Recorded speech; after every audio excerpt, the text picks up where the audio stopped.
Geração para Cristo! Aqui no programa hoje estamos iniciando um quadro chamado Momento com Deus em Família. Estaremos aqui todos os encontros, eu e Fernanda, convidando também famílias para virem contar um pouquinho como é esse momento com Deus em família. E hoje, para iniciar o nosso Momento com Deus em Família, contando como funciona, eu vou conversar aqui com a Fernanda. Fernanda é esposa do nosso pastor Carlos, da Educação Cristã. Ela é a mamãe do Dudu e da Camila, que estão aí nos assistindo. É um prazer receber você, Fernanda, nesse primeiro momento, nesse quadro, para contar um pouquinho como funciona esse momento com Deus em casa. Eu não sei como vocês dão um nome, mas tem muitas famílias que chamam o momento do devocional, o momento de leitura da palavra, o momento da oração. Não sei como você dá um nome aí na sua casa, mas nós queremos conversar um pouquinho a respeito disso. Vocês têm um momento em que vocês se reúnem, que vocês oram, que leem a Bíblia, né? A Bíblia fala em Provérbios 22:6, ensina a criança no caminho em que ela deve andar. Que caminho é esse? Fernanda, seja muito bem-vinda no nosso quadro. Ela vai ser a minha parceira, vai estar desse lado aqui nos próximos encontros, mas hoje Deus escolheu para que você estivesse aí contando, compartilhando um pouquinho daquilo que Deus tem ensinado você como mãe, ao pastor como pai, para orientar os seus filhos, né, ensiná-los nesse caminho. Que caminho é esse? E o que é que vocês têm feito no dia a dia, né, para que as crianças permaneçam nesse caminho? Seja muito bem-vinda, viu? Então, obrigada pelo convite, fico muito feliz de estar aqui. É um desafio, né, a gente poder compartilhar essas coisas do Senhor para as outras pessoas, para os nossos filhos principalmente, né? Então, começando a responder, né, as perguntas, nem sempre nós fizemos esse momento. Camila e o Eduardo têm 1 ano e 11 meses de diferença. Nessa época, até a Camila nascer, eu não fazia momento com Deus, momento devocional. Trazia nos cultos, aos domingos, a gente estava sempre aqui na igreja, muitas vezes assistia em casa, pela TV, por causa da demanda de bebês pequenos. Mas eu fui despertada para esse momento com Deus quando a Camila já tinha perto do seu 1 ano e meio, assim. Então, os 2 anos do Eduardo vieram juntamente com o nascimento da Camila. E isso gerou, né, toda uma mudança na nossa rotina. Todo mundo fala dos 2 anos da criança, que é uma fase mais complicada.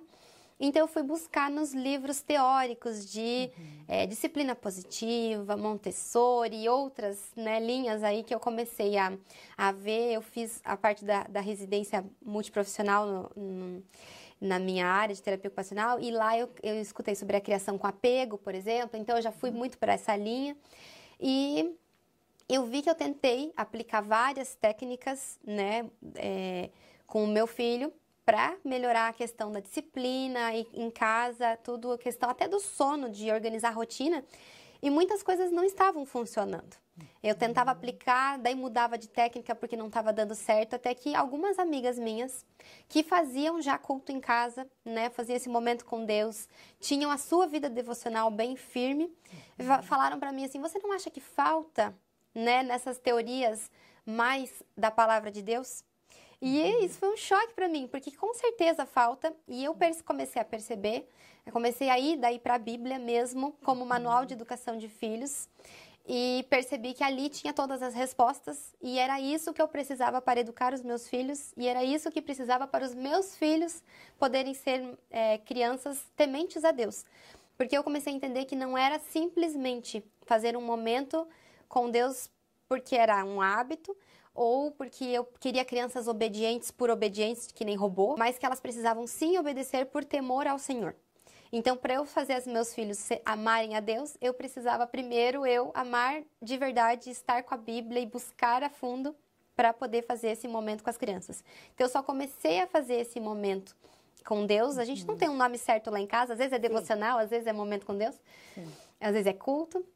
Aí a gente começou a fazer quando eles tinham perto, assim, de 3 anos, e a Camila 1 ano, 3 anos e meio, 1 ano e meio, que foi a fase que eu comecei a despertar, mesmo bebezinhos, mesmo sem muito recurso ali, a gente simplesmente... E eu comecei fazendo assim, um louvorzinho que eles conheciam, um louvor, uma música infantil, colocava no celular mesmo, ou às vezes a gente cantava de ouvido, né, de a capela, assim, né, com um chocalhinho caseiro, às vezes feito ali, eu usava o pote do leite que eu usava na mamadeira, que a gente não estava mais usando, eu coloquei grão de bico, feijão num, grão de bico no outro, para fazer um barulhinho e fiz um chocalho caseiro ali para eles.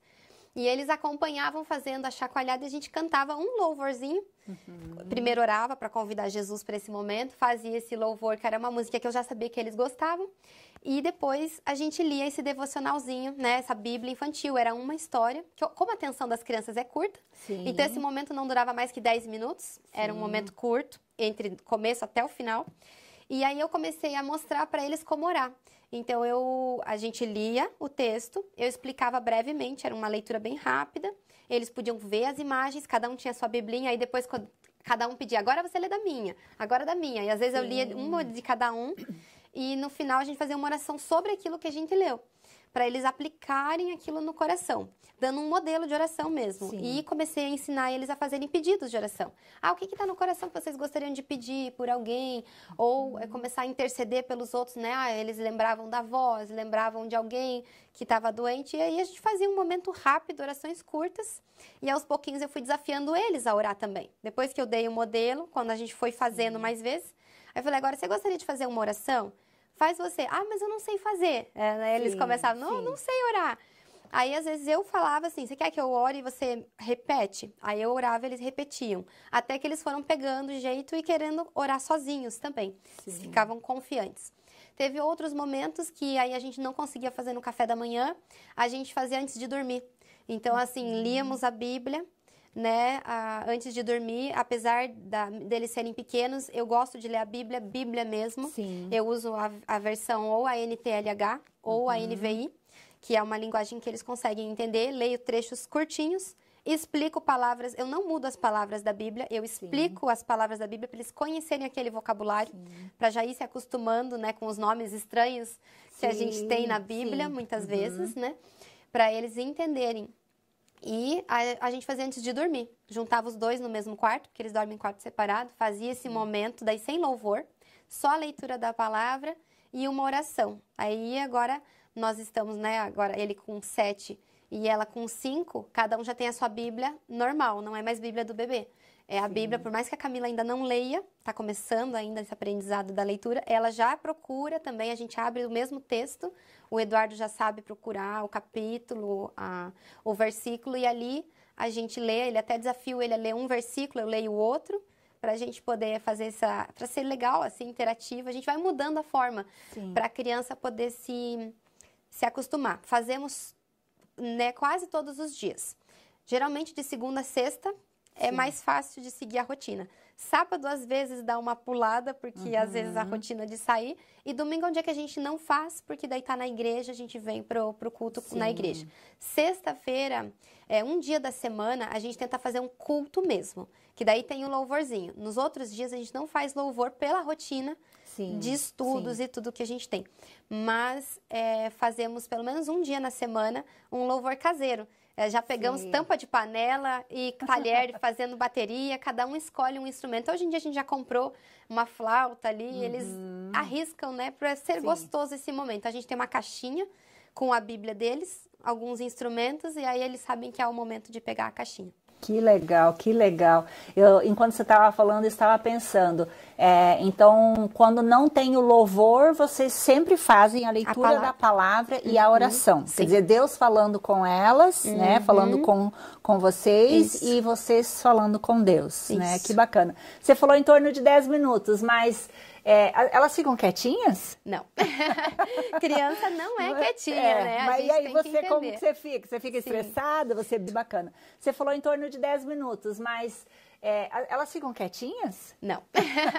Criança não é quietinha, né? Mas e aí você, como que você fica? Você fica estressada? Você briga? No começo eu ficava, porque até a gente entender que a criança não para, igual nós ficamos aqui parados ouvindo, né? Sim. Então, por isso que eu acho legal eles terem a biblinha deles na mão, ou terem um chocalhinho. Por exemplo, eu só dava o chocalho no momento do louvor, depois eu acabava recolhendo, porque senão distraía mesmo. Falava assim, agora acabou o louvor, vamos colocar ali na caixinha do lado.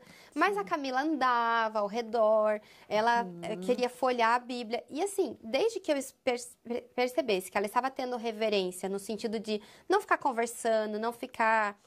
a gente ensina a reverência nesse momento, mas entendendo que criança é criança. Então, se eles levantam, se eles mudam a posição, se eles dão uma assim... Tudo bem, eu tolero, é aceitável porque criança é criança. Mas se começam já a brigar, ficar cutucando o outro, porque acontece, né? Eles vão... Ou às vezes começa a querer falar de um assunto que não tem nada a ver, né? Fala assim, mãe, aconteceu tal coisa. Eu falo assim, agora não é o momento, a gente vai falar sobre isso depois. Então, assim, ensinando essa reverência. A oração tem que fechar o olhinho, tem que ficar quietinho, né? Até o Carlos, ele sempre brinca e fala assim, a oração, a gente fecha o olho para se concentrar, para que nada mais atrapalhe ao nosso redor. E a gente coloca isso em prática. Desde que tenha reverência, a gente permite movimentação. Algumas vezes já aconteceu deles pintarem um desenhinho e ficarem ouvindo a leitura da palavra, que daí quando é maior, um texto maior, por exemplo, aí a gente pode... Existe uma frase que diz, né? Mãos ocupadas, ouvidos atentos. Nunca viu a criança, quando você está conversando com um adulto, ela está lá fazendo a coisinha dela, pode ser montando um quebra-cabeça, brincando de massinha, alguma coisa, mas ela sabe certinho o que você está falando, ela repete, ela até interrompe, fala, mãe, mas e aquilo? Né? Por quê? Porque elas estão atentas, então não quer dizer que elas estão ocupadas com a mão, fazendo alguma coisa que ela não está prestando atenção. Tanto que hoje eles participam no culto grande comigo, eu falo culto grande, né, porque tem o culto infantil, mas eu gosto de trazer eles para o culto grande justamente para eles já se acostumarem com a linguagem, e sempre tem uma coisinha para eles pintarem, um caderninho para eles poderem, hoje que ele já escreve, anotar a pregação, justamente para poder ser uma motivação para eles estarem ali prestando atenção. Então, criança não vai ficar quieta, vai ter choro às vezes vai precisar colocar no colo, ou no começo, como a gente fazia, dando uma comidinha, né? Dando alguma coisa na mão, assim, para eles poderem estar atentos, né? A gente fazia muita leitura de histórias bíblicas, às vezes, na hora do lanchinho, porque daí eles estavam ali quietinhos, absorvendo, né? Então, acho que a gente tem que ser flexível nesse ponto, mas ensinando a reverência. Sim, que bacana. E me diz uma coisa, vocês decidem qual a história no dia, na hora desse encontro, desse momento, ou existe um currículo que as famílias seguem ou podem seguir, né? Ou vocês compartilham com os filhos aquilo que você e o pastor estão lendo na Bíblia? Como que funciona a decisão para a escolha do texto bíblico, por exemplo? Eu confesso que eu vario bastante. Existem, sim, os planos de leitura, né? Certo. Até para crianças hoje já tem muitos materiais até gratuitos que a gente recebe, que tem plano de leitura. Agora para Páscoa, né? Teve muita coisa que já enviaram, mas eu gosto de, às vezes, pegar um devocional e seguir aquele devocional. É que a gente faz 2 momentos hoje lá em casa. De manhã é um momento e antes de dormir é outro. Então, se de manhã eu leio o devocional, de noite, devocional que eu digo é um texto adaptado da Bíblia, não necessariamente a Bíblia em si, né? E à noite daí a gente lê a Bíblia na íntegra. Ou então ao contrário, lê a Bíblia de manhã, de noite a gente pode ler um livrinho, né, de histórias bíblicas para as crianças.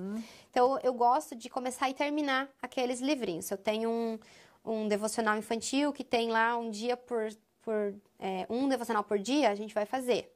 A gente teve um chamado Boa Noite, Princesinha, que a gente fez. Eu até, como tenho um menino e uma menina, adaptei, não falava só do lado feminino, né? Eu falava para os dois poderem se encaixar. E fizemos aquele livrinho inteiro. Teve uma experiência interessante, porque num dia eu estava lendo o devocional com eles desse Boa Noite, Princesinha, na hora de dormir. E de manhã a gente tinha lido a Bíblia no texto que, aquele dia, o Eduardo falou, posso abrir a Bíblia num texto? Ele abriu e a gente leu exatamente o mesmo texto que falou à noite. E eles mesmos falaram, mãe, é o mesmo texto. E isso é muito legal, porque eles começam a ver que Deus é vivo, que a palavra de Deus é viva, né? Mas não tem assim, a Bíblia sempre. sempre uso a Bíblia. Sim. Mas os outros variam. Pode ser um devocional infantil, pode ser algo que a gente está lendo, que chamou a atenção, que eu acho que é legal ler naquele momento. Pode ser um livrinho que a gente acompanha as histórias e vai até o fim. Sim, temático, por exemplo, perto do Natal, é um livro que vai falar perto alguma coisa do Natal, ou sobre o dia da Bíblia. Enfim, a gente faz conforme a época do ano. Já variamos bastante o modelo. Que bacana. No programa nós vimos que vocês fizeram o devocional em cima da história que foi contada. Então isso também é possível, né? Sim. A criança vê uma história, lê uma história com a família e a família também pode conversar a respeito dessa história que foi contada. Com também certeza. É possível. A gente já usou, por exemplo, o livro de Jeremias, da série do Geração para Cristo, e eles ficaram interessados em conhecer mais de Jeremias. Então, a gente também já pegou outros capítulos de Jeremias, mostrou né, o livro na Bíblia ali e foi explicando para eles, porque chamou a atenção da história mesmo. Então, é possível variar, E é legal a gente falar sobre isso, porque às vezes a gente vê adultos falando, eu não leio o Antigo Testamento porque eu não entendo muito, né? Então é possível também a gente trabalhar com a criança as histórias do Antigo Testamento. Com certeza. Muitas pessoas falam para começar pelo Novo, né? Sim. Eu fiz o movimento contrário. Acabei começando pelo Velho. Porque na minha cabeça, eu acho que a gente tem que dar o panorama de tudo. Porque todas as histórias apontam para Jesus. E é isso que eu tento mostrar para eles nesses devocionais. Que a história da criação não é só a história da criação. Ela é a criação, mas por causa do pecado, vai vir um Salvador. Sim. E aí depois vem a história de Davi e Golias, por exemplo. Davi e Golias foi um rei que foi escolhido por Deus já desde criança, né? Foi ungido ali de menino. E também da linhagem dele viria o Salvador. Então elas estão todas conectadas. O Velho Testamento aponta para o Novo. E os profetas anunciavam também que o pessoal tinha desobedecido, tinha se desviado e por isso precisava pedir perdão de um Salvador. Então tudo aponta para Jesus, né? E os evangelhos daí de fato é quando Jesus vem. E aí você pode falar, olha, agora Jesus nasceu e esse é o Filho do Homem. E já estava escrito lá atrás. Lembra que ele ia ser rejeitado? Lembra que hoje a gente está lendo os evangelhos de manhã na sequência, né? Eu estou lendo de manhã com eles. No meu momento com Deus, sozinha, às vezes eles participam. Porque tem um momento para eles, mas eu tenho o meu momento. E às vezes o Eduardo está comigo. E aí ele lê comigo a parte da Bíblia. E como eu estou lendo o cronológico, às vezes repete o evangelho, né? A história. A gente leu ontem já esse texto. Aí eu falo para ele assim, não, mas às vezes a gente lê de novo e Deus vai falar uma outra coisa com a gente, no mesmo texto. E a gente consegue tirar lições diferentes. E isso é muito legal, porque você consegue mostrar que a Bíblia é um todo. Ela é a palavra de Deus e ela é viva. Então a gente não precisa ter medo do Velho Testamento, né? E ele também não são só historinhas de super-heróis bíblicos, né? Sim, exatamente. Eles são usados para apontar para o único, que é Deus Pai, porque até Jesus veio para glorificar o Pai, né? Sim. Então a gente tem que explicar isso para as crianças, né? Por exemplo, tem que ter na família alguém que assuma isso, né? Por exemplo, o pai, preciso que o pai assuma esse momento com Deus, ou a mãe, ou ambos. E se não estiverem, por exemplo, os dois em casa, né? Cancela-se esse momento ou a mãe que está em casa assume, ou o pai que está em casa assume? Como que funciona isso? Eu não posso ficar esperando, jogando a responsabilidade. Afinal, eu também tenho a responsabilidade de educar. E o principal ministério, né, que eu entendo de uma mãe é educar os filhos no caminho do Senhor, aquele caminho que a gente estava falando no começo. E educar no caminho é viver isso. Eu primeiro tenho que viver esse caminho de diariamente ir aos pés do Senhor, para eu ter o que dar para os meus filhos, porque ninguém dá aquilo que não tem. E aí eu preciso assumir e fazer. E se não tiver uma hora marcada, um momento certo para isso, não estiver estabelecido na nossa rotina, não vai sair. Né? É o compromisso diário. Então eu preciso ter o meu momento para poder me abastecer, para fazer um momento com eles. E aí eles às vezes não querem também, né? Às vezes, não, hoje não, hoje a gente quer fazer... Mas a gente fala assim, a gente tem que comer todo dia, não tem? Porque é o nosso alimento para o corpo. Então o espírito também precisa se alimentar. Como é que a gente... Aí eu ensinei já, a gente teve no começo do ano passado, eu trabalhei o fruto do espírito com eles. A gente foi fruto por fruto e assim, com materiais gratuitos da internet, além da Bíblia. Músicas também, que eu gosto de usar, musiquinhas às vezes para decorar o versículo com música. E eu trabalhei um fruto por semana. para poder, olha, é um fruto só, né? Um aspecto do fruto por semana, para a gente poder absorver bem. Então, foi uma semana de amor, uma semana paciência, uma semana da benignidade e assim por diante, né? Até a gente completar. E daí fazia dinâmicas. Eu lembro que foi bem gostoso, porque gravou bem, né? A gente tinha um versículo para cada parte desse do fruto. Deus é amor, por isso que é amor, a gente tem que amar. Foi muito legal essa experiência, porque daí eles já sabiam que era o momento de trabalhar o fruto do Espírito. Até hoje eles lembram, aprenderam a reconhecer o que é pecado do fruto da carne. Então já sabiam que era um momentinho ali, né? Então a gente tem que tomar essa frente, ter essa liderança, não esperar só os nossos maridos, porque gera resultado nos nossos filhos. Isso gerou eles entenderem o que desagradava a Deus, né? Que é o principal objetivo deles, desse momento com Deus. Acho que a importância da gente ter isso como rotina, como diário e tomar para nós sem ficar esperando o outro, porque é um fruto eterno. A gente quer que os nossos filhos sejam tementes a Deus, né? Levar eles a amarem a Deus. E como é que eles vão amar a Deus se a gente só faz ali uma leitura rápida da Bíblia? E se você me permite, eu até tô com a Bíblia na mão. Tem um capítulo aqui de Deuteronômio 6, que foi o que me despertou para esse momento, que ele fala, né? Ame o Senhor seu Deus de todo o seu coração, de toda a sua alma e de toda a sua força, e que todas essas palavras que hoje eu lhe ordeno estejam em seu coração. Ensine-as com persistência aos seus filhos. Converse sobre elas quando estiver sentado em casa, quando estiver andando pelo caminho, quando se deitar e quando se levantar. Amarre-as como um sinal nos braços e prenda-as na testa. Escreva nos batentes das portas da sua casa e em seus portões. E isso me chamou tanta atenção, porque eu falei assim, não é só nesse momento do devocional, é o tempo todo. Então, mesmo a gente tendo esse momento marcado, quando eu vou conversar sobre qualquer coisa que aconteceu no dia, eu tento lembrar de um versículo da Bíblia. Né? Se acontecer alguma situação com um amiguinho, eu vou lá e vou falar assim, mas lembra, a Bíblia fala disso. Lembra, a gente tem que ser assim. Lembra, de uma forma que eles estejam o tempo todo andando, sentado no caminho, no carro, indo para os lugares. Por que não, né? Às vezes a gente cantar um louvor no carro, colocar uma pregação, uma coisa que eles possam absorver.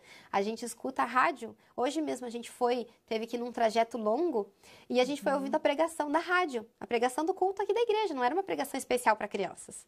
E eles escutaram e eles gostam. Oba, pregação, eles falam, porque a gente está ensinando eles a amar. E a questão de amarrar como um sinal nos braços e prender na testa, a gente tem entendido que é memorizar versículos. Então, tem que ter essa memorização de versículos e escrever nos batentes da porta. Eu gosto de imprimir os versículos e colocar, às vezes no quadrinho, às vezes colocar ali pela casa. A gente tem um na cozinha, a gente tem um ali perto da mesa de jantar, a gente tem um ali perto do sofá, porque daí a gente fala, lembra do versículo? Então, assim, esse texto falou muito comigo sobre esse momento, que não é só um cultinho, não é uma religiosidade ali que a gente vai sentar e fazer para cumprir tabela.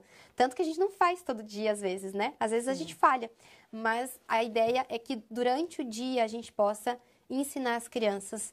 E isso, se a mãe for esperar o pai fazer, às vezes é pouco tempo que o pai tem durante a semana com os filhos, é mais final de semana, né? Então a gente tem que aproveitar cada momento, cada oportunidade. Que legal, eu agradeço muito, Fernanda, foi muito especial nossa conversa, aprendi muito com você, ouvindo você relatar, contar a respeito desse momento, né, que vocês têm. E eu creio que também quem está nos assistindo também, né, tem aprendido muitas coisas com essa conversa. Se você gostou, eu te convido para estar conosco nos próximos programas e comente aí se você tem esse momento com Deus em família, em casa, como é esse momento, compartilha conosco. Quais as dúvidas, né? Quais as dúvidas que vocês tiveram, têm, né? As dificuldades, para a gente também ir vendo e conversando com as demais famílias, né? Para que a gente possa crescer juntos, né? E ajudar as nossas crianças, os nossos filhos a estarem no caminho, permanecerem nele, né? Crescerem nesse caminho, né? Um grande abraço para você, Fernanda, para Dudu, Camila, Pastor Carlos, e para você também que está aí, um grande abraço. Deus abençoe. Tchau.